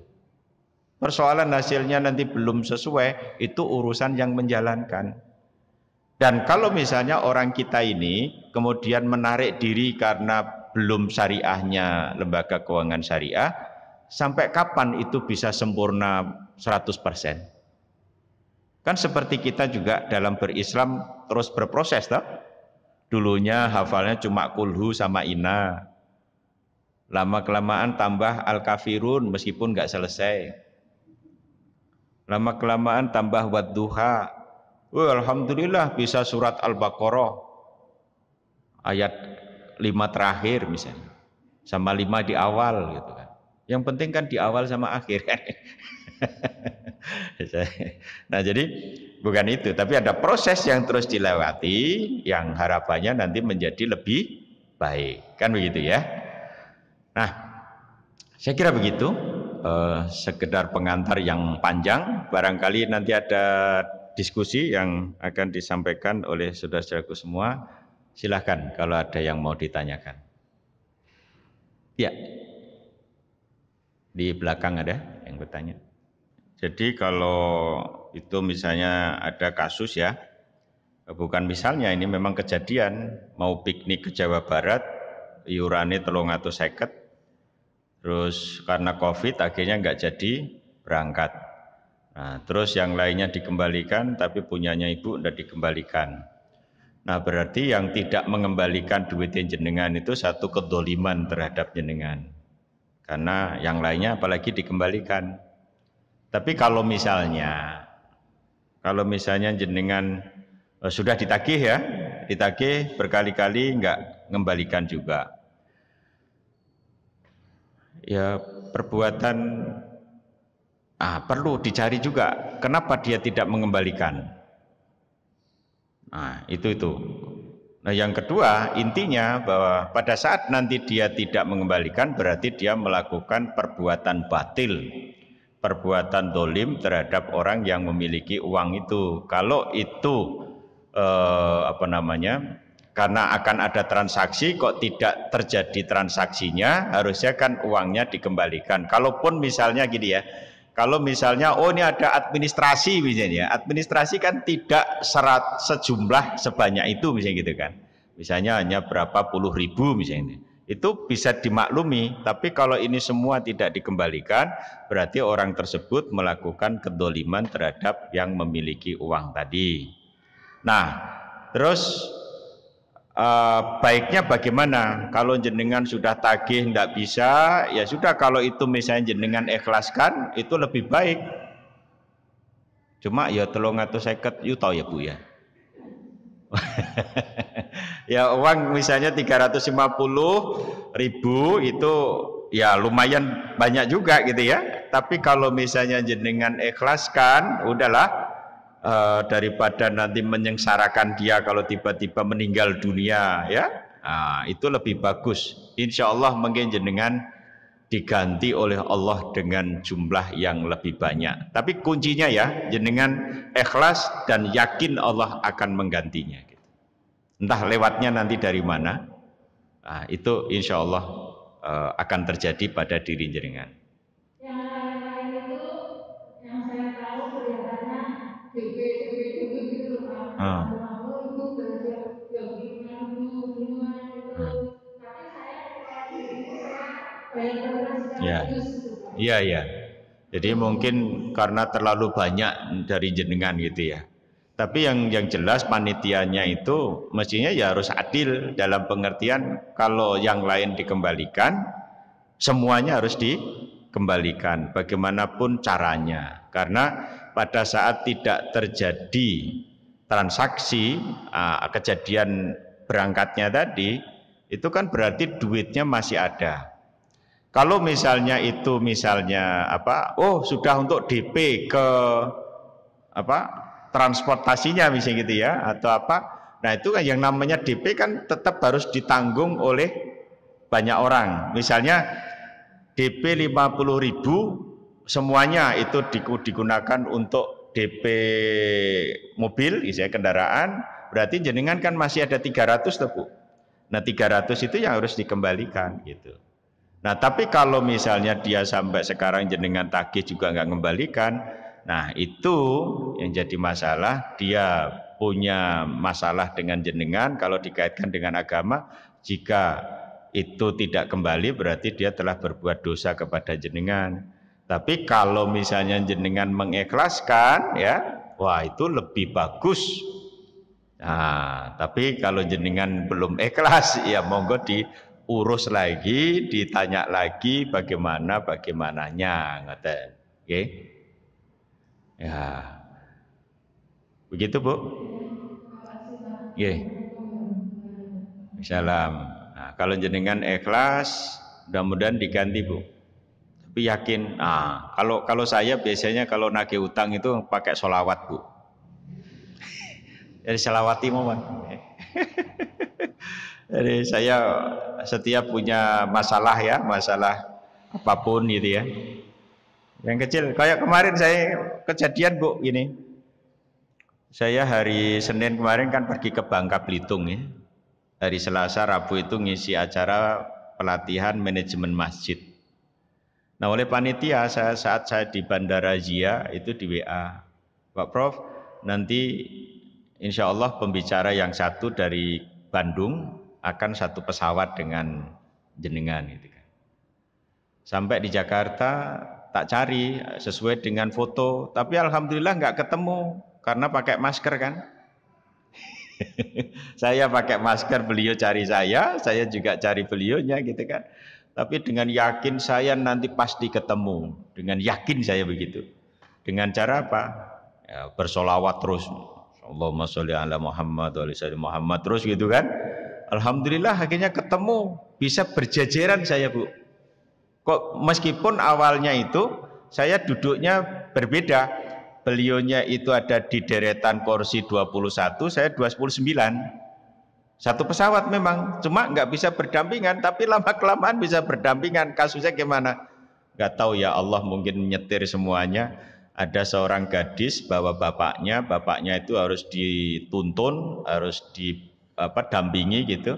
Ternyata dia itu saat check-in dapat tempat duduk yang berbeda. Bapaknya di kursi nomor 21A ya. Kemudian dia si gadis tadi dapat 29C. Akhirnya dia bilang sama pramugari, Mbak bisa nggak saya tukar tempat duduk? Bilang aja Bu sama yang duduk jenengan gitu kan. Nah, terus dia bilang ke saya, Pak boleh nggak tukar kursi tempat duduknya?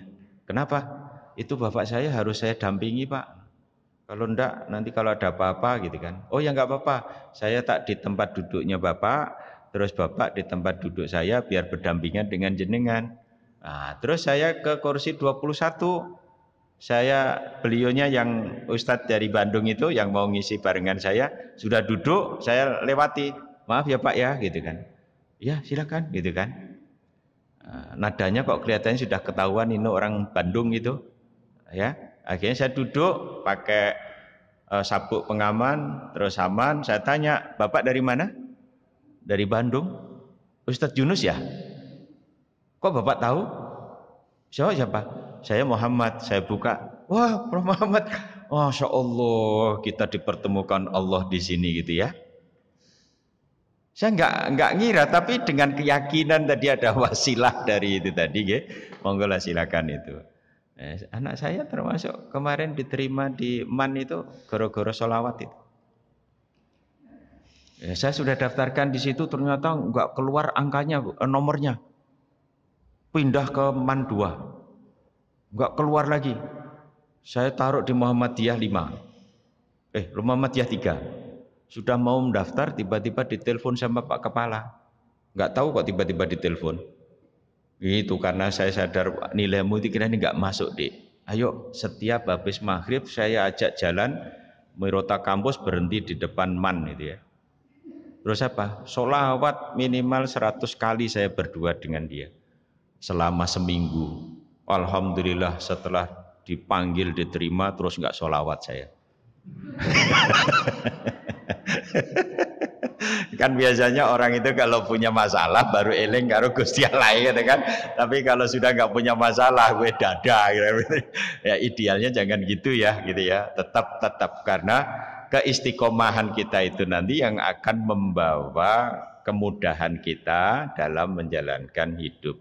Coba Bu, mungkin Bu Yahji, coba disolawati. Kalau hasilnya nggak berhasil, ya sudah ikhlaskan saja. Insya Allah nanti diganti di sumber yang lain dan lebih besar insya Allah. Ya, yakin aja gitu. Begitu? Ya sudah jam 12. Ya kurang 2,5 jam maksudnya gitu ya. Ya. Tapi satu lagi kalau ada misalnya yang ini ya, banyak malah. Silakan dipilih salah satu Mas. Ya. Oke, saya langsung jawab nanti lupa. Nanti yang 2 ngacung tadi masih ada door prize 2 soalnya ya. Jadi 1-1 nanti kira-kira begitu ya. Oke. Jadi kalau orang minjamin terus minta tambahan itu riba. Nah sekarang jenengan nabung di bank konven. Ya. Kalau di bank syariah saya oke, nggak apa-apa. Tapi kalau bank konven, misalnya jenengan nabungnya tadi 10 juta begitu ya. Nah, terus jenengan dapatnya 76.000. Berarti kan persentase dari dananya jenengan. Tapi kalau jenengan dapatnya misalnya dari hasil 10 juta tadi diputar dapatnya berapa, terus jenengan dapat seporsi misalnya 40% gitu ya, dari hasil ya, bukan dari pokok, nah itu enggak apa-apa. Itu yang dipraktekkan di syariah seperti itu. Jadi kalau syariah itu jenengan nabung, nanti dananya diputar oleh bank, ada hasil, kemudian nanti jenengan dapat porsi namanya nisbah. Nisbah itu apa? Sama-sama persen Mas. Bunga itu ya pakai persen, nisbah itu juga pakai persen. Cuma bedanya apa? Kalau bunga itu dikalikan dengan pokok tabungan atau pokok pinjaman, tapi kalau nisbah itu dari hasil yang didapat pada bulan itu. Berarti bulan besok sama atau beda? Beda. Nah, itulah yang disebut dengan kontrak mudharabah namanya. Karena hasilnya tidak pasti. Kadang tinggi, kadang rendah. Kalau orang Jawa nyebutnya mudah robah. Arabnya mudharabah, Jawanya mudah robah. Jadi kalau sampean di bank syariah tidak apa-apa, tapi kalau bank konvensional masih masuk dalam kategori riba. Gitu ya. entah bank atau koperasi atau mungkin nanti asuransi, yang konven itu yang pakai persentase dari pokok itu sama saja. Tapi kalau jenengan di syariah nanti persentase dari hasil gitu. Gitu. Oh, sebelahnya. Nah, itu Mas.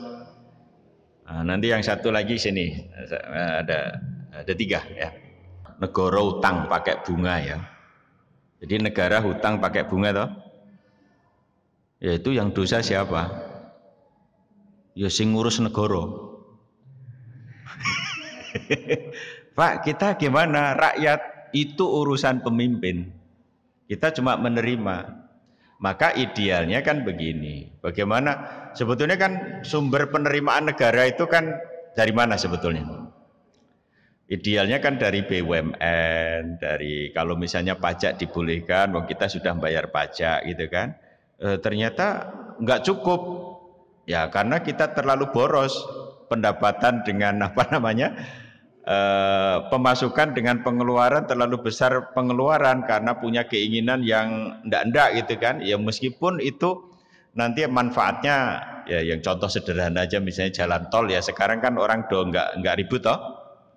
Karena Jakarta Jogja cuma 7 jam gitu kan. Kalau dulu kan 12 jam ya, ngomel-ngomel awalnya. Ya, tapi sebetulnya itu kan bisa direm dulu kan, direm dulu semampu yang bisa dilakukan. Nah, akhirnya dia utang dengan mekanisme bunga gitu kan. Nah, bunga yang nanti bisa berbunga gitu. Nah, ini yang berdosa siapa? Yang mengambil hutang. Sebetulnya di dunia ini kan ada lembaga-lembaga yang tanpa ada bunga kan sebetulnya. Kenapa misalnya kalau kita kok tidak lari ke Islamic Development Bank gitu kan? Itu kan tidak pakai bunga. Kenapa kita dulunya pakai IMF, kemudian Bank Dunia yang pakai bunga gitu kan? Ya ternyata Islamic Development Bank itu kalau suatu negara itu sudah punya hutang dipakai konven, dia tidak akan mau membiayai lagi porsinya lebih besar gitu. Nah, ceritanya begitu. Konon saya pernah dengar itu bahwa IDB itu sebetulnya mau membiayai Indonesia, tapi karena dulu Pak Harto sudah ngambil IMF, akhirnya dia nggak mau. Meskipun belakangan ini yang digunakan untuk fisik pendidikan misalnya UIN itu semuanya kan dari IDB ya. UIN Jogja, UIN Semarang, UIN pokoknya yang universitas insya Allah negeri itu. Nah gitu kan. UIN, Universitas Islam Negeri gitu loh ya itu. Nah itu kan dari IDB kebanyakan kemarin. Terus yang IAIN juga seperti itu. Nah ini sekarang kalau mau sungguh-sungguh ya, itu sebetulnya bisa di-create dari masyarakat kita. Caranya apa? Sekarang yang sudah berkembang itu namanya wakaf uang. Yang ini sudah ada proyek-proyek yang dibiayai dari wakaf uang. Itu di Medan itu ada rumah sakit Ahmad siapa begitu, rumah sakit mata yang bagus. Apa namanya? Ya meskipun kita tidak ingin masuk rumah sakit itu ya. Nah, itu dari dana wakaf. Terus ada pembangunan jembatan di Irian sana, itu yang menghubungkan Irian dengan pulau apa gitu, itu dari wakaf uang itu. Nah, sekarang modelnya apa? Yaitu wakaf uang leng suku. Nah, itu bisa digunakan untuk menopang pembiayaan negara yang itu tanpa bunga gitu. Nah, mestinya begitu. Nah, cuma maaf ya karena ya nampaknya pemimpin negara ini kan lebih suka cepat dengan hutang daripada ngumpulin dana dari masyarakat yang barangkali lama. Apalagi nyun sewu ya, sekarang kan ketidakpercayaan masyarakat kita kepada negara, utamanya masyarakat muslim itu kan rodok turun ya. Nah, dulu waktu menghembuskan wakaf uang itu kan langsung diprotes. Oh ya enggak boleh itu wakaf dipakai oleh negara gitu. Nah seperti itu ya karena merasa tercederai. Nah gitu. Jadi yang berdosa siapa? Yang ngutang. Nah, kita terima beres saja karena rakyat itu kan mengikuti gitu ya Mas ya. Nah, kira begitu. Yang sini terakhir. Jadi kalau emas, entah itu emas perhiasan atau emas batangan ya. Kalau itu berarti emasnya sudah jadi komoditas. Karena kita uangnya pakai rupiah, berarti transaksinya jual beli. Memang jual beli itu ya pertukaran. Pertukaran apa? Ain bidain. Yang namanya pertukaran itu kan ada ain bi ain, barang dengan barang, ain bidain, barang dengan uang, kemudian ada dain bidain, uang dengan uang. Itu pertukaran. Tapi kalau ain bidain, barang dengan uang, itu namanya jual beli. Yang namanya jual beli berarti emas tersebut, komoditas tersebut ada nilai. Misalnya 1 gramnya berapa rupiah. Ya, itu berarti sah. Yang jadi masalah begini. Ini ada 2 pendapat. Boleh nggak beli emas dengan dicicil? Itu kan? Nah, ini ada 2 pendapat. Saya selama emas itu untuk perhiasan, itu boleh dicicil. Tapi kalau yang emas batangan, itu yang tidak boleh dicicil. Nah, saya ngikuti pendapat ini. Karena ada 2 pendapat. Meskipun ada fatwanya yang kemudian dipraktekkan di bank syariah. Beli emas cicilan. Ternyata emasnya itu batangan. Alasan saya begini. Kalau orang itu dimudahkan untuk membeli emas dengan cara cicilan, maka nanti orang condong untuk menumpuk kekayaan berupa emas. Emas batangan. Efeknya jangka panjang dan makronya apa? Seluruh masyarakat Indonesia beli emas semua, jadi tidak ada uang yang diputar jadi modal. Kalau tidak ada modal, sektor produksi gimana? Turun kan? Kalau sektor produksi turun, penyerapan tenaga kerja bagaimana? Turun juga kan? Nah, kalau nggak ada produksi, barang nggak ada, harga jadi apa? Naik kan? Nah, seperti itu. Ini alasan ekonomi saya seperti itu. Nah, yang kedua, kalau alasan agamanya, jangan sampai kita alhaqumut takatsur hatta yurtumul maqabir kalla sawfa ta'lamun summa kalla sawfa ta'lamun, gitu kan. Apalagi nanti di akhirat itu ada lagi. Dalam surat At-Taubah ayat 34, para rahib-rahib yang memiliki harta berupa emas yang tidak dibelanjakan di jalan Allah, maka hartanya besok dicelupkan di api neraka, emasnya itu, kemudian disetrikakan di dahinya, di perutnya, dan di punggungnya. Ini bahasa Quran ini luar biasa. Saya coba cermati ya. Kenapa kok tidak kepala, punggung, kemudian perut? Kalau lagu di anak kita ya kepala, pundak, lutut, kaki gitu, lutut kaki gitu. Ini kepala, perut, dan punggung. Ternyata begini Mas, orang-orang yang suka berjudi ya, membeli emas dalam pengertian dia beli pas pada saat emas turun, nanti dia jual saat harga emas naik, itu ternyata kalau dia beli pas turun terus nggak naik-naik, itu mesti langsung pusing. Kalau sudah pusing, asam lambung itu naik. Kalau asam lambung naik, ternyata di sini kenceng. Ya Allah, bahasamu dalam bahasanya Allah dalam ayat Quran itu kok luar biasa menurut saya. Ya, saya baru tahu, baru ngeh. Oh, ternyata orang itu kalau mikir terus maka kebanyakan penyakit.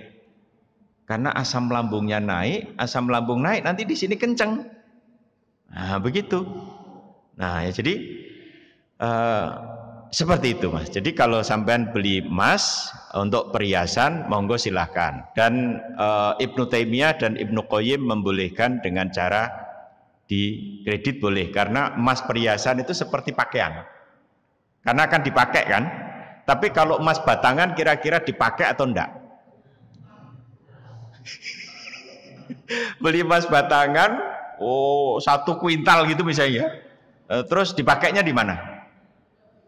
Enggak bisa kan, motok diikat terus digantung gitu, kayak melet-melet dan di Scooby-Doo jadinya gitu kan. Nah gitu, jadi seperti itu. Nanti efek ekonominya tadi bahwa tidak ada uang uangnya menjadi emas batangan dan kemudian tidak bisa diputar untuk mengembangkan aktivitas ekonomi gitu kan. Itu masalahnya di situ sebetulnya ya. Oke. Demikian ya. Mudah-mudahan yang kita bahas hari ini menambah ilmu kita. Allahumma faqihu fiddin wa alimhu ta'wil. Ya Allah, berikanlah kefahaman pada kami tentang ilmu-ilmu-Mu yang diajarkan oleh agama kami, dan berikanlah kemampuan kami untuk bisa menakwilkan sehingga kita bisa mengambil hukum yang terbaik dalam kehidupan kita. Mohon maaf segala kekurangannya. Billahi taufik wal hidayah. Wassalamualaikum warahmatullahi wabarakatuh.